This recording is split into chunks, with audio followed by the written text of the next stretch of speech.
Assalamualaikum warahmatullahi wabarakatuh.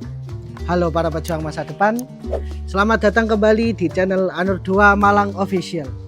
Pada kesempatan kali ini kita akan membahas hal yang cukup viral di zaman modern ini. Apa itu? Yakni jual beli saham. Kenapa sih kita harus membahas hal ini? Karena banyak dari orang-orang itu ketika mereka akan melakukan jual beli saham, mereka main asal-asalan tanpa tahu produk atau jasanya apakah sudah memenuhi syariat Islam atau belum. Maka dari itu kita akan bahas bagaimana hukum jual beli saham dan kriteria apa saja yang harus dipenuhi. Mari kita bahas. Sikap.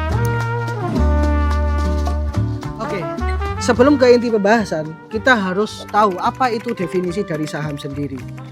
Menurut Bursa Efek Indonesia, saham adalah suatu tanda penyertaan modal dari seseorang atau pihak terkait terhadap perusahaan yang akan ditanami modal.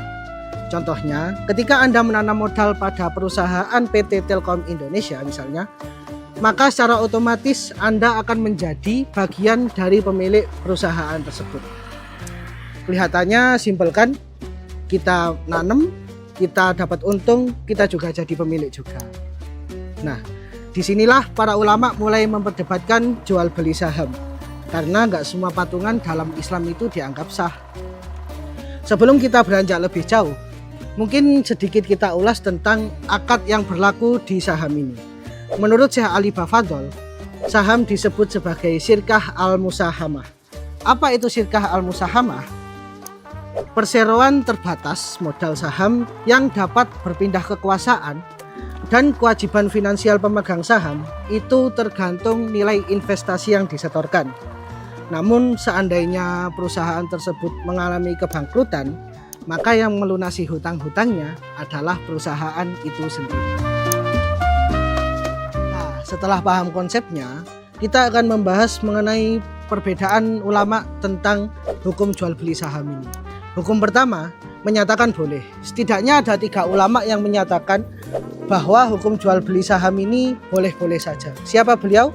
Dr. Wabah Az-Zuhaili, Dr. Al-Aziz An-Najjar, dan Syekh Al-Khafif. Mereka menyatakan bahwa hukum dasar muamalah itu boleh selama tidak ada 3 hal. Apa itu? Penipuan, perugian terhadap satu pihak, dan riba. Namun di sisi lain, ada ulama yang menolak pendapat ini. Beliau bernama Syekh Taqiyuddin Al-Nabhani. Beliau menyatakan bahwa hukum jual beli saham itu tidak sah, bro.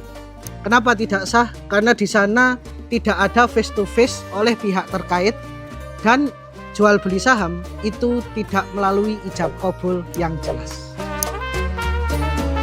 Setelah membahas perbedaan ulama mengenai jual beli saham ini, lantas bagaimana sikap kita? Sebenarnya boleh atau tidak sih jual beli saham itu? Ternyata fatwa Majelis Ulama Indonesia itu selaras dengan pendapat 3 ulama tadi yang menyatakan bahwa jual beli saham itu boleh asalkan tidak melanggar prinsip-prinsip syariat. Hal ini juga senada yang dikatakan oleh Al-Imam Jalaluddin As-Suyuti di kitab Al-Asbah wan Nadhairnya, yakni al-aslu fil asya al-ibahah hatta yadula ad-dalil ala tahrim. Pada dasarnya semua hal itu boleh hingga ada dalil yang mengharamkannya. Setelah membahas ini, jadi jual beli saham itu boleh-boleh saja asalkan tidak melanggar prinsip syariat. Nah, setelah kita memahami apa itu syirkah musahamah, perbedaan ulama dalam menyikapi permasalahan ini, dan mengacu pada fatwa resmi, kesimpulannya jelas bahwa jual beli saham itu boleh. Jadi PR kita sekarang bukan lagi menanyakan kehalalannya, namun kita harus lebih teliti dalam melakukan jual beli saham. Apakah perusahaan tersebut sudah sesuai dengan syariat Islam atau tidak. Jangan sampai investasi yang kita pilih nanti malah jatuh ke jurang riba. Terima kasih bagi Anda yang telah menyaksikan video ini mulai awal hingga akhir. Bila mana ada salah ucap dan salah sikap, kami mohon maaf yang sebesar-besarnya. Dan jangan lupa untuk like, komen, dan subscribe video ini di channel Anur 2 Malang Official. Semoga Anda diberi keberkahan selalu. Wassalamualaikum warahmatullahi wabarakatuh.